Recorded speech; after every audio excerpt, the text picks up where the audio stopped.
guys, welcome back to my channel. My name is Tash if you're new here. Today's video we're going to be doing the mid-year book tag. I didn't do a mid-year book tag last year because I wasn't posting that regularly, but now that I am, I'm going to make sure that I give you guys the check-ins. And look, I am actually just as shocked as you guys that we've made it to 6 months already through 2024. Doesn't it feel like yesterday that we were in 2020? The last 4 years have disappeared. Like, can you believe it? Can you believe it? Can you believe I don't have a jacuzzi? I don't know why that always comes to my mind when I say that.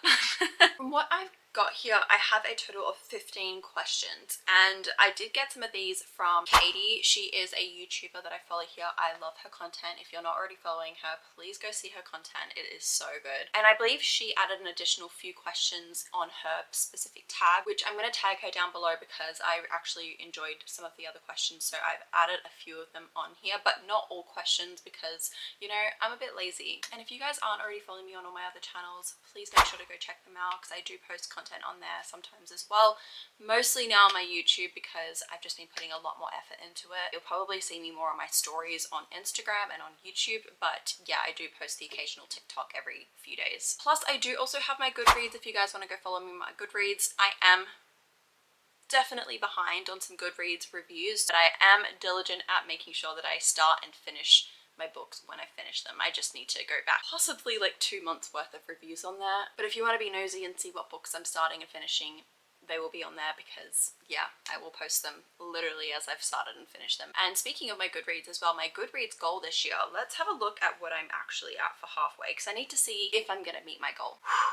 I set myself a goal of 100 books this year. At the start of the year, I was like, easy done. I read like 130 books last year. I set my goal as 100 last year.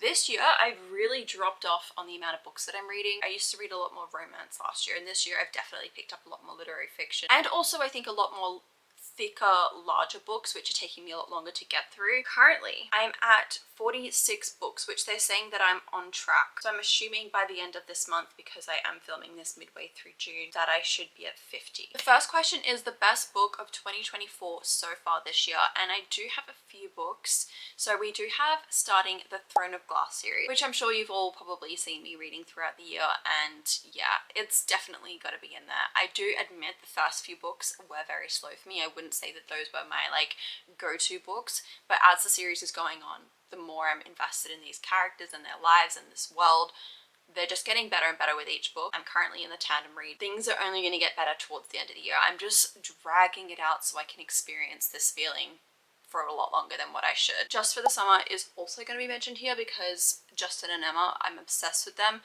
If you haven't already read this book or any of the books in this series, any book by Abby Jimenez in general, make sure you do because I love this woman with my heart and soul, and I love this book with my heart and soul. 5 stars, obsessed with it. And I can't not include an Emily Henry book, so we do have to include Funny Story because I love Miles, and as much as he is not your typical book boyfriend, he is now one of my top book boyfriends for this year. I'm still obsessed with him. I'm still obsessed with the story. I'm still obsessed with Daphne. I love her as a character. A+, loved it. I wasn't expecting this to be on my top reads, but when I've looked back at all of my 5-star reads for the year, I don't have many, and this was one of them, and it had to be included. I'm truly still thinking about Gideon and Rue. The fact that Gideon made a dress for Rune, crazy. Like, that is now my, like, new standard for men. Like, I want them to design me a dress and then make it with their bare hands. Anyway, and then another one, which is a very similar name to The Crimson Moth, or the female main character, we have Rue and Eli from Not in Love by Ali Hazelwood. Now, this is going to be a controversial pick, but if you get it, you're going to get it, because there is an author's note at the start of this book explaining that this book is going to be spicier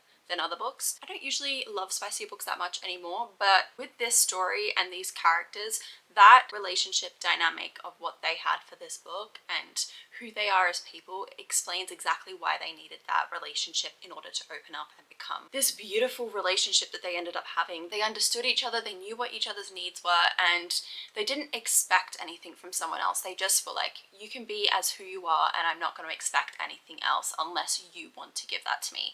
And that's exactly what their relationship was, and I really thoroughly enjoyed seeing a relationship like that. And the last book that I could think of off the top of my head is The Simple Wild. This book took me out. At the start of the year, I read this in January. I went into this thinking, this is going to be a silly little fun romance. I was bawling my eyes out from start to finish. This book destroyed me, but also made me realize why I'm obsessed with reading and why I always you know, go through all of these dud books that, you know, don't work out for me in order to then find this book that does work for me and I do connect and I do love the characters, because this was that book. It wasn't just the couple and their relationship, it was the small town, the people in it. Opposites truly can attract, and this was an exact example of that. I wish I could read this again for the first time. Question 2 is the best sequel that you've read so far in 2024. Now, this one was such a hard one for me to truly choose, because a lot of the books that I have read, the sequels haven't been up to par with the first book, because usually the first book's really great and then the second one doesn't really hit the same. As where, I know people are going to hate me for this, but Magnolia Parks, I did not like that book. I liked it, I didn't love it like everyone else. It took me 2 times to get through it, and then when I finally decided, you know what, I'm just gonna try Daisy Hates and see if this book's better for me, I'm obsessed. I loved Daisy Hates and I loved Julian Hates, and I loved just that story in general a lot more. I didn't like Magnolia and BJ's dynamic and how the cheating trope was in it. Not the best book to read for me, but I will continue the series. But yes, Daisy Hates 100% was better than Magnolia Parks, and I'm so glad that I went ahead with it. But I just need to now get myself in the headspace to go into Magnolia Parks 2, which I did not know that this is the book where Julian Hates comes in and dates Magnolia. So this may change my mind. I will be reading this soon. Any new releases you've not read yet but want to? I've got a couple listed here. So I do have Summer Romance by Annabelle Monaghan, The Paradise Problem, which I've got up here on my shelf, and then I've got This Summer Will Be Different. I've not read the other 2 books in the series. I've technically got them sitting in a bag over there that I'm about to donate, which I do not get your words together, Tash. I'm not going to pick them up anytime soon, and I don't think I'll want to read them because I've heard such bad reviews for both of them. But then I've seen and heard many reviews recently saying that the 3rd book was just levels above the others, and everyone says it's actually a really good summer read. So I do want to try it and see if it is a book that I'm gonna like. Love Unwritten by Lauren Asher. This just came out, I believe, yesterday, and I need to go buy it and read it. I haven't got it yet. Honestly, I didn't love the first book in the series, but just owning that second book, it is pink and it is so cute. I'm obsessed with the cover, so I want to just own that book in general for my shelf. This is a good question. Most anticipated releases for the second half of the year. Daydream by Hannah Grace. I know this is going to be the best book in the series, and the Maple Hill series is getting better and better with each book, and I cannot wait for Daydream. The cute little purple cover, I'm obsessed. A Novel Love Story by Ashley Poston. I've not read an Ashley Poston book, but this cover makes me want to read her books. But I've also heard that I need to read The 7-Year Slip. Apparently that's just as incredible. And then there's The Dead Romantics, I believe, that she's got. Obviously, as the one we've all been waiting for, Reckless by Lauren Roberts. I'm not okay. I need this book. I need this book, like right now. I need it. I need this book so badly. I don't know if I'm gonna survive. Wild Diaries by Elsie Silver as well. I was very disappointed by the first book in the series, but I'm still gonna hold out for my girl Elsie. I'm gonna read the second book as well because I do love a single dad romance, but my expectations have definitely dropped from reading the first book. Question number 5. I'm not really sure how to answer this one, so I've watched a couple videos of what other people put out this year, but I've sort of gone a different route to everyone else. Everyone sort of said book suggestions, but question 5 is biggest surprises, and I'm gonna go down the route of saying my biggest surprise this year was finding my love for literary fiction. I feel like I was putting off literary fiction for so long because I thought it was going to be something that it's not. I think I was putting it in my head to say that, like, this is what the smartest of smart people read, and like I'm not gonna understand everything and it's gonna be too complex for my brain to comprehend. But in reality, it's you can read literary fiction romance, and all it is that the romance is just another level. Like, it is another level. Like, the level of attention to detail that goes into these books, the way that it's so beautifully written. Most of the time I'm thoroughly obsessed with these characters in the books because it's not just a romance book slapped together, it's something else. I'm at a loss for words, but I've honestly truly fallen in love with literary fiction, and now I'm also just reading books that are literary fiction without romance. No, that's a lie. I just lied. I was just like, what book have I read that hasn't had romance, Tash? Like, shut up. You're biggest liar. No, yeah, I'm obsessed with it now. I just find it so much more rewarding when I finish the book, and it's like thought-provoking to me, where I'm sitting there thinking about this relationship and this couple and this book. I love having a conversation with myself once I finish the book and being like, what have I just read? Like, I need to debrief this before I can even move on. I need to process what has just happened to me. So yes, literary fiction, if you're not already reading it, please go read it. I'll also put some recommendations of books that I've read so far that I've really enjoyed on the screen. Favorite new author. This can either be debut or just new to me. One that has surprised me that I've already mentioned is The Simple Wild. So K.A. Tucker is definitely a new to me author, and I do want to go read some more of her books. And also B.K. Borison. I've just read Business Casual recently, and I'm thoroughly obsessed now. I need to go back and read from the start the Love Light Farm series, because the small town found family that small town has, I feel so involved within the small town when I'm reading the book. It doesn't feel like it's just, oh, we're throwing in a small town trope for the sake of it. No, I'm actually in the small town. I'm worried and invested about all of the little businesses that are happening there. I want to make sure that they're all thriving. I want to know that they're all okay. I want to be part of it. Also, Kristen Cicciarelli from The Crimson Moth. I've also recently read their work, and yeah, I need to go back through the backlist. I need to read more. Oh, also the author of A Little Life. I think this might be my favorite question. My newest fictional crush. I wrote a list. So we got, obviously from Throne of Glass series, Rowan and Dorian. Kale's sometimes in there, but Rowan and Dorian are like my.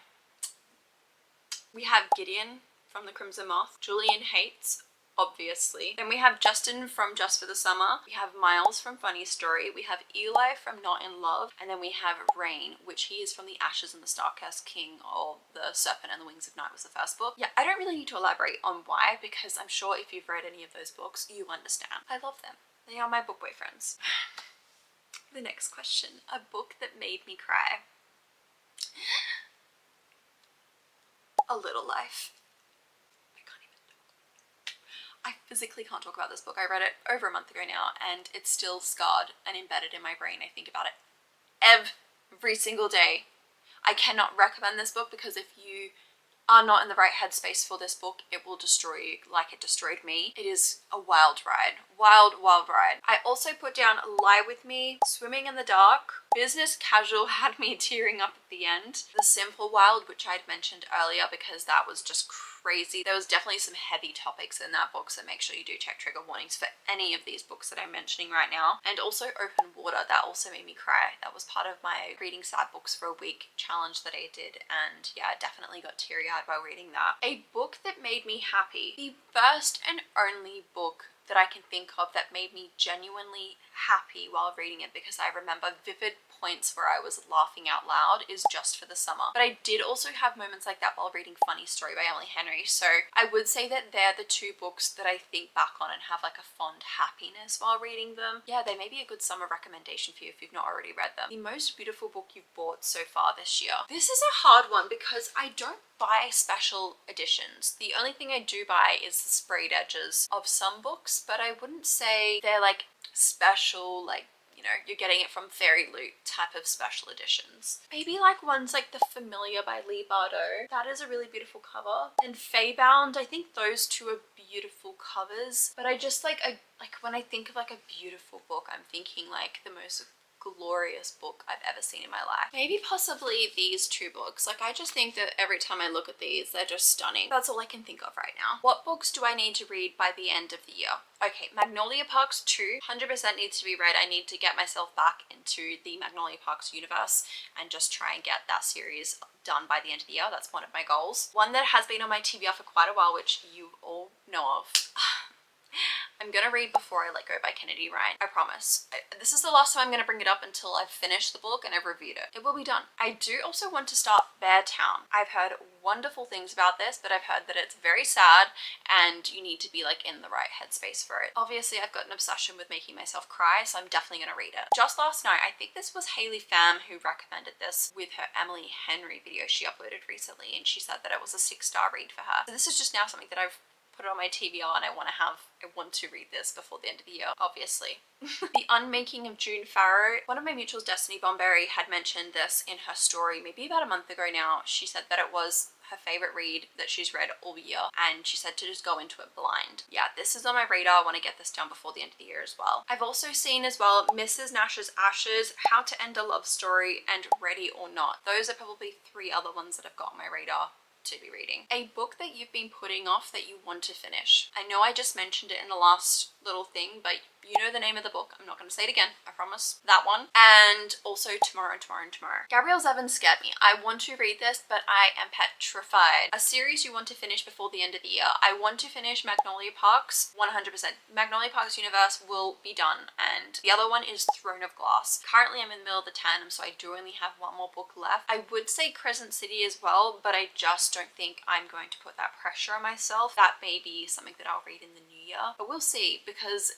when it comes around to winter time, I may just want to read all 3 books. Other than that, that's really all the series that I'm going to force myself to finish. The rest of them, the new books probably don't come out until next year. Most of the series that I'm in the middle of right now are unfinished. A 5-star prediction for the end of the year. I'm gonna say Kingdom of Ash, because it has to be. I'm not going to go through all of this to not have a 5-star read at the end. Everyone says that that is like the best book of the whole series. My new book for Fear the Flames, I 100% believe that's going to be a 5-star read because she has rewritten the book from the first published indie copy. I'm expecting that to be a 5-star read again this year with the new edited version. I would say Tomorrow and Tomorrow and Tomorrow as well. A lot of people have given that 5 stars, so I'm expecting that to be a very highly rated book. Possibly The Unmaking of June Farrow. Every single person I've seen so far that's been reading it recently has been blown away with it, so that's probably another 5-star prediction. And maybe the Book of Azriel. I don't know why, I've just got a good feeling about it. And my final question that I have is, do you think you're going to meet your reading goal? I'm really hoping.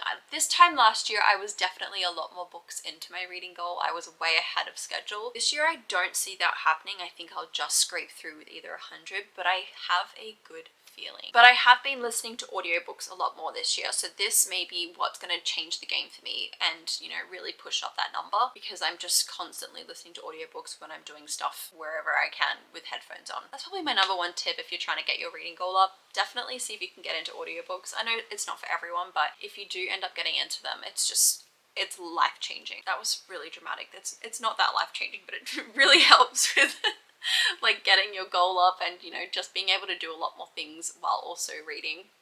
Yeah, they were all the questions that I have written down. I'm gonna end up wrapping up the video here.